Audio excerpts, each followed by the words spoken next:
ಕರ್ಮ ಸಿದ್ಧಾಂತ ಅಂತಂದ್ರೆ ಏನು? ಪ್ರಬಲ ಕರ್ಮ ಸಿದ್ಧಾಂತ ಅಂತ. ಪ್ರತಿಯೊಬ್ಬ ಮನುಷ್ಯನ ಜೀವನದೊಳಗ ಪ್ರಬಲವಾಗಿ ನಾವು ಮಾಡಿದಂತಹ ಕರ್ಮದ ಫಲ ನಮ್ಮನ್ನ ಕಾಡ್ಲಾರ್ದ ಬಿಡುವುದಿಲ್ಲ. ಸೊ ಪ್ರಬಲವಾಗಿರ್ತಕ್ಕಂಥದ್ದು ನಾವು ಮಾಡಿದಂತಹ ಕರ್ಮ.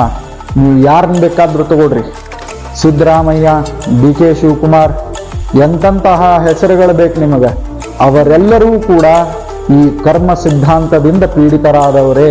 ಯಾಕೆ? ಈ ಭೂಮಿಗೆ ಬಂದ ಮೇಲೆ ಈ ಎರಡು ಹೆಸರು ಚಾಲ್ತಿ ಒಳಗದ, ಹಿಂಗಾಗಿ ಹೇಳೇನಿ.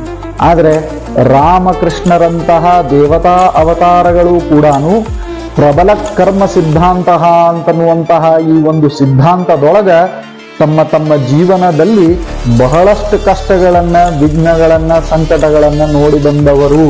ಇದನ್ನು ನೀವು ಲಕ್ಷ್ಯದೊಳಗೆ ಇಟ್ಕೊಂಡ್ಬಿಡ್ರಿ. ಯಾಕೆ ಈ ಮಾತು ಹೇಳಿಕತ್ತೇನೆ ಅಂತಂದ್ರ, ಕರ್ಮವನ್ನ